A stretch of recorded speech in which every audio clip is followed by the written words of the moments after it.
नेपालको शान, आम नेपालीको पहिचान। नमस्कार, आम नेपाली समाचारमा यहाँलाई स्वागत छ। म खेमा जोशी। सुरु गरौं प्रमुख समाचारका शीर्षकहरूबाट। आज अन्तर्राष्ट्रिय मानव बेचबिखन विरुद्धको दिवस। नेपालमा पनि विभिन्न कार्यक्रमको आयोजना गरी मनाइँदै।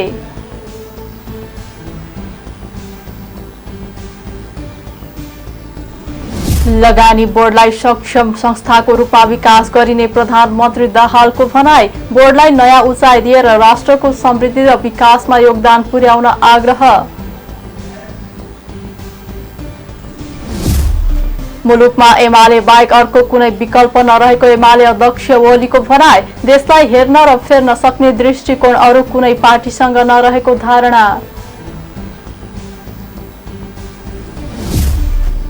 थाइल्याण्डमा पटाका गोदाममा विस्फोट हुँदा 9 जनाको ज्यान गयो, 100 जना भन्दा धेरै घाइते।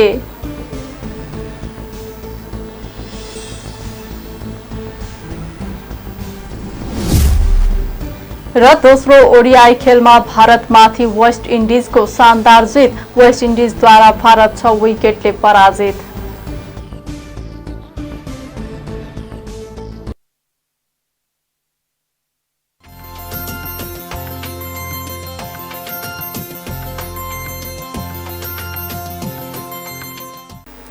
अब समाचार विस्तारमा। आज अन्तर्राष्ट्रिय मानव बेचबिखन विरुद्धको दिवस। नेपालमा पनि विभिन्न कार्यक्रम गरी मनाइँदैछ। बेचबिखनका हरेक पीडितसम्म पुगौं, कसैलाई न्यायबाट वञ्चित नगरौं भन्ने नाराका साथ यस वर्षको दिवस मनाउन लागेको हो। दिवसले बेचबिखन पीडितले भोग्ने शोषणको अन्त्य र उद्धारपछिको पुनर्स्थापनाको सुनिश्चितता तथा बेचबिखनको जोखिममा रहेका समूहको संरक्षणमा जोड दिएको छ। महिला, बालबालिका तथा ज्येष्ठ नागरिक मन्त्रालयको राष्ट्रिय प्रतिवेदन अनुसार पछिल्लो समय महिला र बालबालिकाको एसिया, अरब, अफ्रिका, युरोप र अमेरिकाका अन्य विभिन्न देशमा बेचबिखन तथा ओसार पसार हुन थालेको छ। संयुक्त राष्ट्र संघका अनुसार विश्वव्यापी संकट, द्वन्द्व र जलवायु आपतकालले मानव बेचबिखनको जोखिम पनि बढाएको छ। मानव बेचबिखन नियन्त्रणका लागि समय सापेक्ष कानूनको संशोधन र निर्माण गर्न आवश्यक भएकोमा यो क्षेत्रमा काम गर्दै आएका साझेदार संस्थाहरूले जोड दिएका छन्।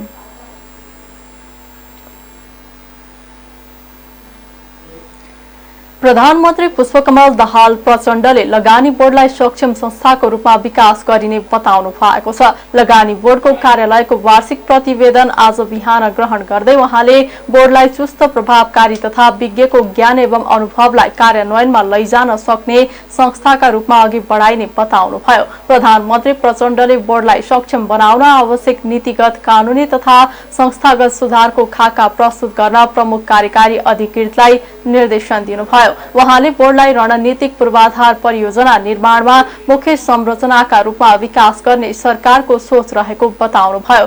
समन्वय, सहकार्य र साझेदारीका क्षेत्रमा बोर्डको कार्यालयबाट पर्याप्त कार्य भएको आफूले महसुस गरेको उल्लेख गर्दै प्रधानमन्त्री प्रचण्डले लगानी बोर्डलाई नयाँ उचाइ दिएर राष्ट्रको समृद्धि र विकासमा योगदान पुर्याउन आग्रह गर्नुभयो। आगामी वर्ष पनि विगतमा जस्तै प्रभावकारी कार्य सम्पादन गर्न निर्देशन दिँदै उहाँले आफ्ना तर्फबाट आवश्यक सहयोग रहने प्रतिबद्धता व्यक्त गर्नुभयो।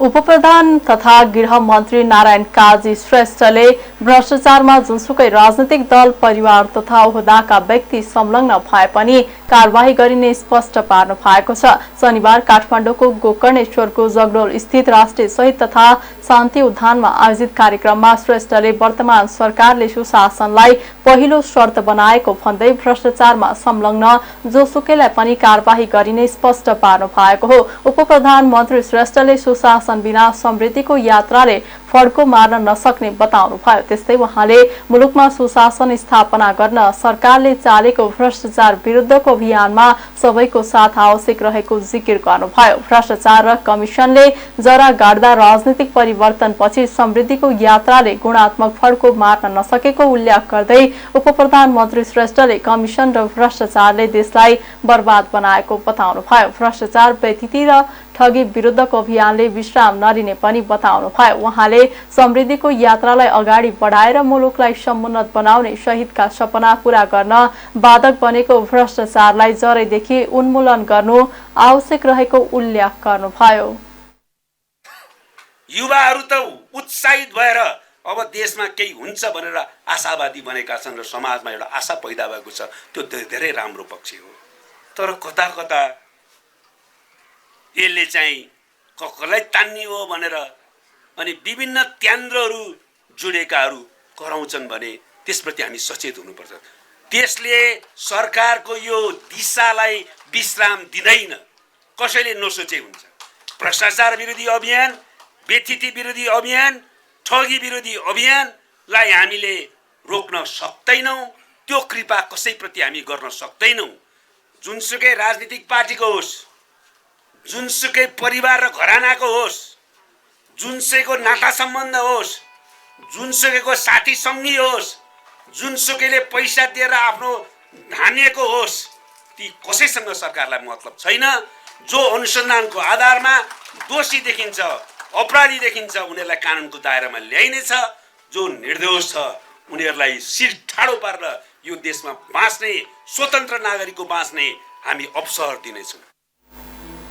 कार्यक्रममा उपप्रधानमन्त्री श्रेष्ठले उद्यानमा रहेको शहीद स्मारकको अवलोकन गर्दै शहीदप्रति माल्यार्पण गर्नु भएको थियो भने विभिन्न व्यक्तिहरूलाई सम्मान गर्नु भएको थियो।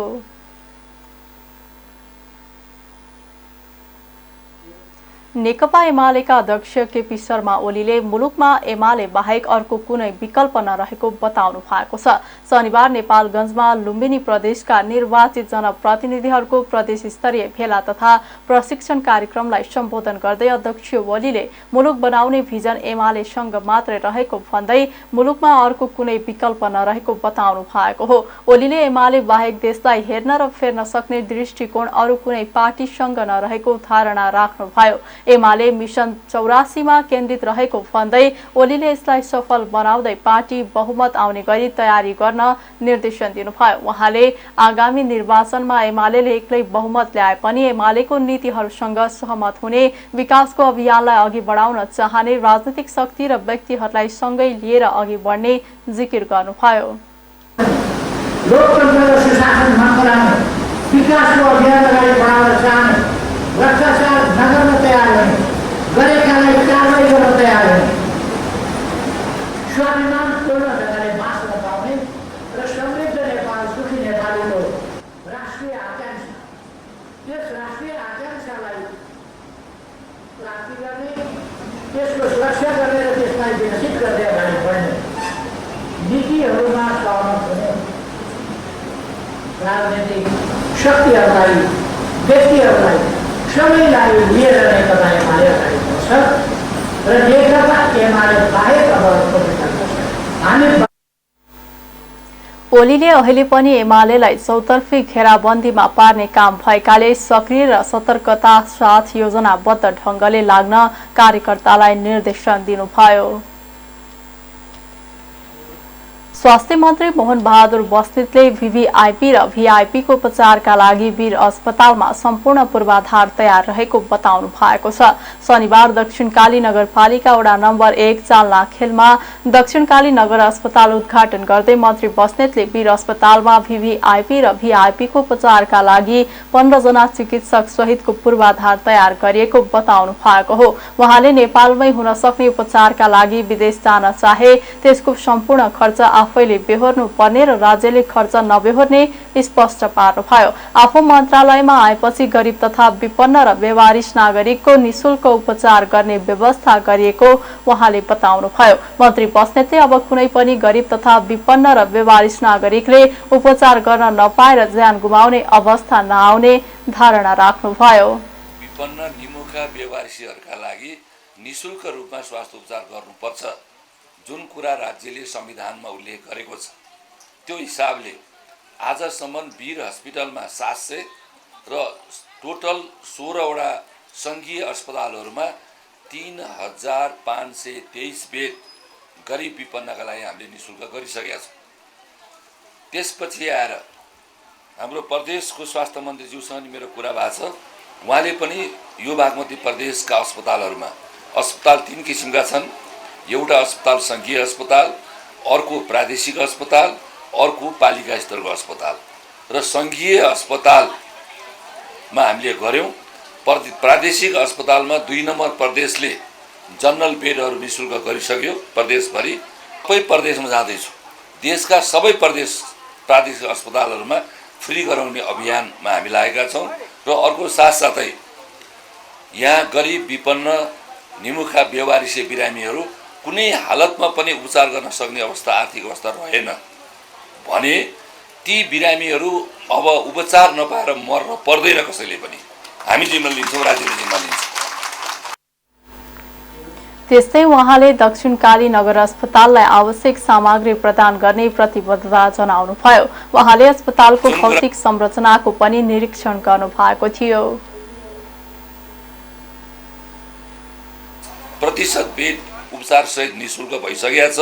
अनलाइन टिकटको व्यवस्था, देश भिभिआइपीहरू चाहिँ टाउको दुख्यो भने पनि विदेश जाने त्यो खालको अवस्था पुरा एकदम व्यवस्थित छ। कसैले भने त्यो निजी आफैले पैसा बेहोर्नुपर्छ, राज्यले बेहोर्दैन। नेकपा माओवादी केन्द्रको पदाधिकारी बैठक आज पनि बस्दैछ। प्रधानमन्त्री निवासमा दिउँसो 3 बजे बस्ने बैठकमा यही साउन 17 गतेदेखि सुरु हुने केन्द्रीय कमिटी बैठकका एजेन्डाबारे छलफल हुनेछ। शनिबार बसेको बैठकमा प्रधानमन्त्री तथा पार्टी अध्यक्ष पुष्पकमल दाहालले इटाली भ्रमण र उपाध्यक्ष पम्फा भूषालले भारत भ्रमणबारे जानकारी गराउनु भएको थियो। यसअघि पार्टीका वरिष्ठ उपाध्यक्ष नारायण काजी श्रेष्ठको अध्यक्षतामा बसेको पदाधिकारी बैठकले एजेन्डाका विषयमा छलफल गरेको थियो। सो बैठकले तयार गरेका केही एजेन्डामा अन्य केही थप गरेर आइतबारको बैठकमा अन्तिम रूप दिने सम्भावना रहेको बताइएको छ।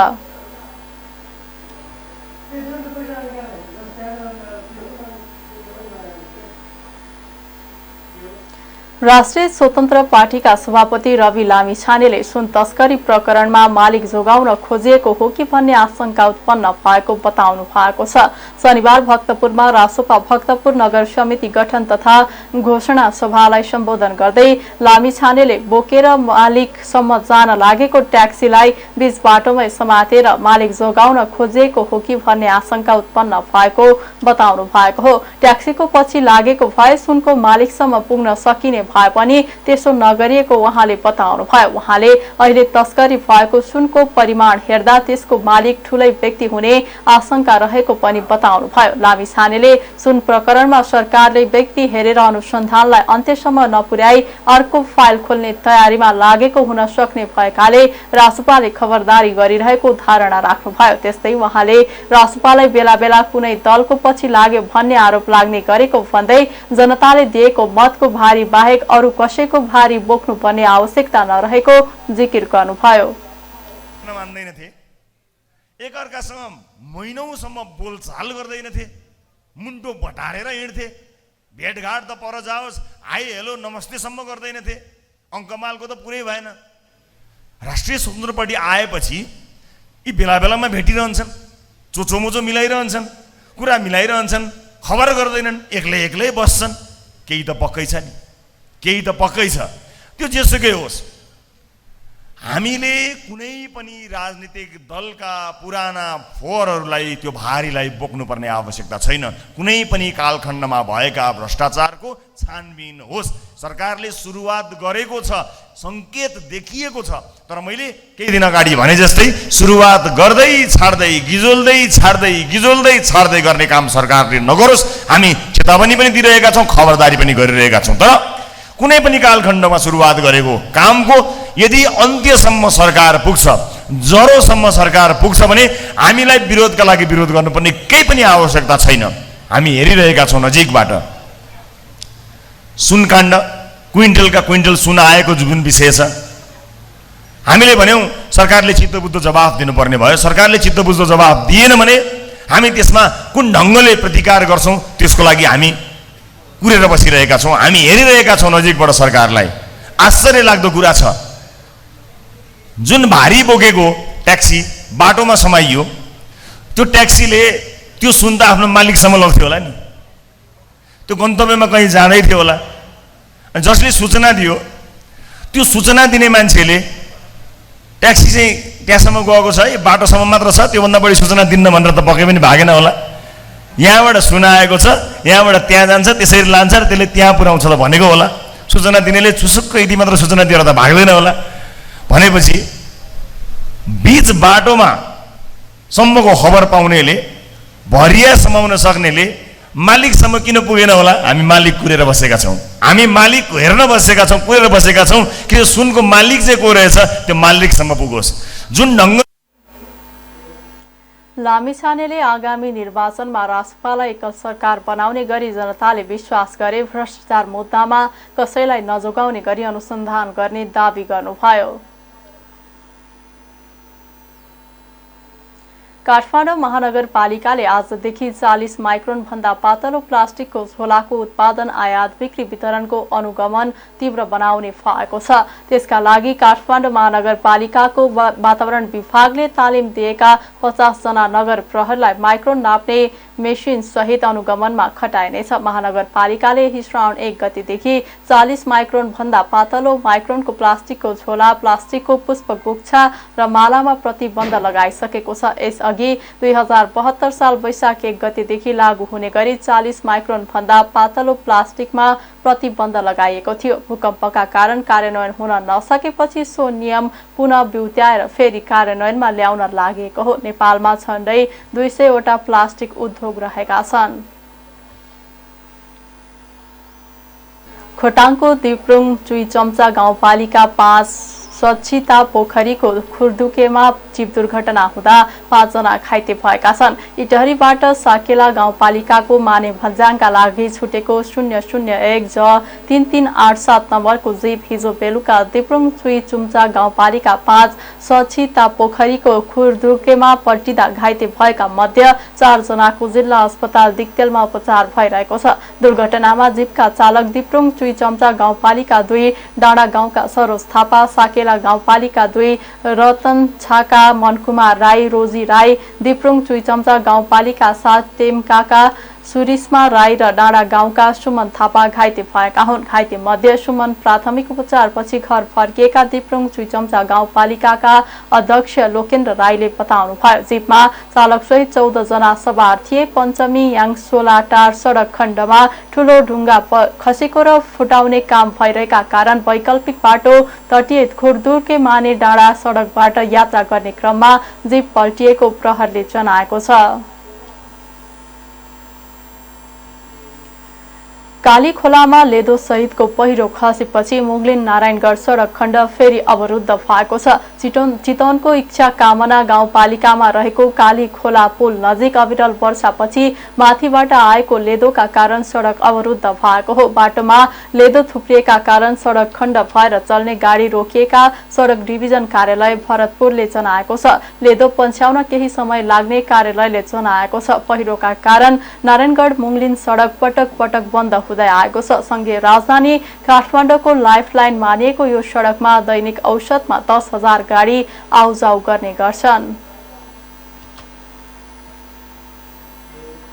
कञ्चनपुरमा अध्ययनका लागि डेङ्गु रोग सार्ने एडिज लामखुट्टेको लार्भा संकलन गरी प्रयोगशालामा राख्ने कार्य गरिएको छ। सुदूरपश्चिम प्रदेशको इन्टोमोलोजी टिमले भीमदत्त नगरपालिका 18 स्थित महेन्द्रनगर बजार क्षेत्रबाट dengue, chikungunya, zinc, yellow fever सार्ने एडिज लामखुट्टेका लार्भा संकलन गरी प्रयोगशालामा राखेको हो। लार्भाबाट वयस्क लामखुट्टे उत्पादन भएपछि त्यसमा डेङ्गु भाइरसको संक्रमणको अवस्थाबारे अध्ययन गरिनेछ। सुदूरपश्चिम स्वास्थ्य निर्देशनालयका भेक्टर कन्ट्रोल अधिकृत हेमराज जोशीका अनुसार विगतका वर्ष नेपालका 77 वटै जिल्लामा डेङ्गु रोगको संक्रमण फैलिएको थियो। यसै बेलादेखि डेङ्गु रोग सार्ने एडिज इजिप्टाई र एडिज अल्बोपिक्टस लामखुट्टे संक्रमित भएका थिए। एडिज इजिप्टाई र एडिज अल्बोपिक्टस लामखुट्टेले रोग सार्ने कुरा प्रमाणित भएको उहाँले जानकारी गराउनुभयो। असारदेखि असोज महिनासम्म डेङ्गु रोगको संक्रमण बढ्न सक्ने उच्च जोखिम रहने गर्दछ। सुदूरपश्चिम प्रदेश स्वास्थ्य निर्देशनालयको तथ्याङ्क अनुसार प्रदेशका 9 वटै जिल्लामा पछिल्लो समय डेङ्गु रोगबाट 318 जना संक्रमित भएका छन्। सबैभन्दा बढी दार्चुलामा 190, कञ्चनपुरमा 52, अछाममा 31 र कैलालीमा 23 जनामा डेङ्गुको संक्रमण पाइएको छ।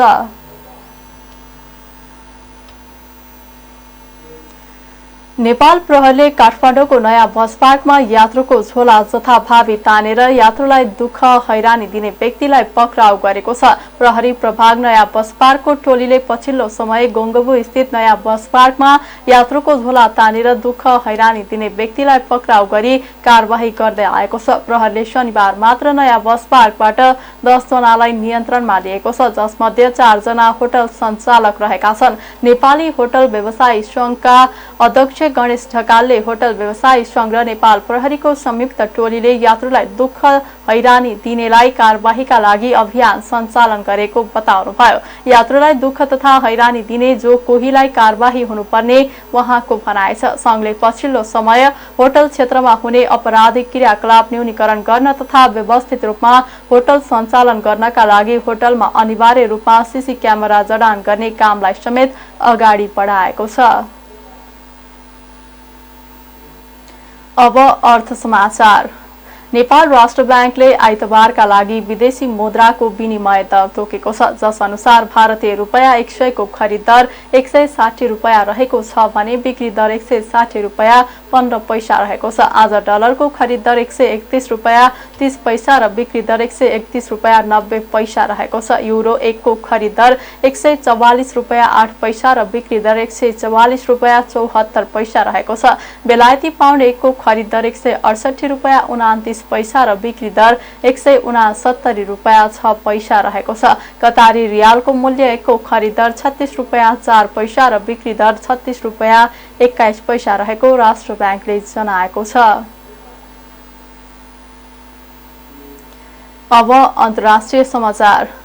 थाइल्याण्डको एक पटाका गोदाममा भएको विस्फोटमा परि 9 जनाको ज्यान गएको छ। घटनामा 100 जना भन्दा धेरै व्यक्ति घाइते भएका प्रहरी वरिष्ठ अधिकारीलाई उद्धृत गरी समाचार संस्था एएफपीले जनाएको छ। दक्षिणी प्रान्त नार्थिवादको सुङ्गाई कोलोक शहरमा भवन निर्माणको काम भइरहेका बेला वेल्डिङका कारण विस्फोट भएको अनुमान गरिएको छ। नार्थिवाडका गभर्नर सेनन पोङकसोनले पटाका भण्डारण गर्ने गोदाममा विस्फोट भएको र 115 जना घाइते भएको बताउनु भएको छ। उनीहरूको उपचार भइरहेको छ। गोदाममा लागेको आगो निभाइएको छ। विस्फोटका कारण थुप्रै घर पसल र गाडीमा पनि क्षति पुगेको छ। अब खेल समाचार। घरेलु टोली वेस्ट इन्डिजले दोस्रो ओडिआई खेलमा भारतमाथि शानदार जित दर्ता गरेको छ। वेस्ट इन्डिजले भारतमाथि 6 विकेटको शानदार जित हात पारेर 3 खेलको ओडिआई सिरिज 1-1 को बराबरीमा पुर्याएको छ। भारतले दिएको 182 रनको लक्ष्य वेस्ट इन्डिजले 36.4 ओभरमा 4 विकेट गुमाउँदै पूरा गर्यो। वेस्ट इन्डिजको जितमा कप्तान साई होप 80 बलमा 2 चौका र 2 छक्का सहित अभिजित 63 रनको अर्धशतकीय इनिङ खेले। केसी कार्टी 65 बलमा 4 चौका सहित 48 रनमा अभिजित रहे। वेस्ट इन्डिजलाई ओपनर ब्रेन्डन किङ र कायल मेयर्सले 50 बलमा 53 रनको साझेदारी गर्दै राम्रो सुरुवात दिलाएका थिए। मेयर्सले 28 बलमा 4 चौका र 2 छक्का सहित 36 तथा किङ 23 बलमा 15 रन बनाए। भारतका शार्दुल ठाकुरले 3 तथा कुलदीप यादवले 1 विकेट लिए। त्यसअघि टस हारेर पहिला ब्याटिङ गरेको भारत 40.5 ओभरमा 181 रनमा अल आउट भएको थियो। भारतका ओपनर ईशान किशनले 55 बलमा 6 चौका र 1 छक्का सहित 55 रनको अर्धशतकीय इनिङ खेले पनि टोलीलाई जित दिलाउन भने सकेनन्। अर्का ओपनर शुभमन गिल 49 बलमा 5 चौका सहित 34 रनमा आउट भए। भारतलाई गिल र किशनले पहिलो विकेटका लागि 16.5 ओभरमा 90 रनको साझेदारी गर्दै राम्रो सुरुवात दिलाएका थिए। सूर्यकुमार यादव 24 तथा शार्दुल ठाकुर 16 रनमा आउट भए। वेस्ट इन्डिजको जितमा रोमारियो सेफर्ड र गुडाकेश मोतीले समान 3-3 विकेट लिए। अल्जारी जोसेफले 2 तथा जयडेन सिल्स र यानिक कारियाहले समान 1-1 विकेट लिए। तेस्रो तथा निर्णायक ओडिआई खेल मंगलबार हुनेछ। खेल समाचार सँगै हामी आम नेपाली समाचारको अन्त्यमा आइसकेका छौं। जाँदा जाँदै प्रमुख समाचारका शीर्षकहरू पुनः एकपटक। आज अन्तर्राष्ट्रिय मानव बेचबिखन विरुद्धको दिवस। नेपालमा पनि विभिन्न कार्यक्रमको आयोजना गरी मनाइँदै।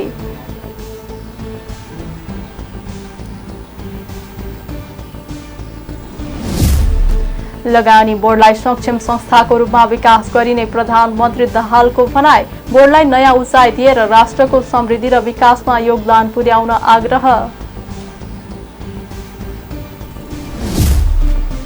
मुलुकमा एमाले बाहेक अर्को कुनै विकल्प नरहेको एमाले अध्यक्ष ओलीको भनाई। देशलाई हेर्न र फेर्न सक्ने दृष्टिकोण अरू कुनै पार्टीसँग नरहेको धारणा। थाइल्याण्डमा पटाका गोदाममा विस्फोट हुँदा 9 जनाको ज्यान गयो, 100 जना भन्दा धेरै घाइते।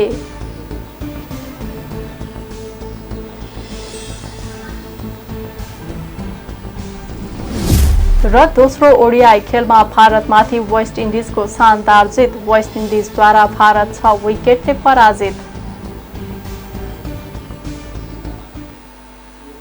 प्रमुख समाचारका शीर्षकसँगै आम नेपाली समाचार सकियो। समाचार कक्षका सम्पूर्ण टिमसँगै म खेमा बिदा हुन्छु। आम नेपाली टेलिभिजन हेर्दै गर्नुहोला। नमस्कार।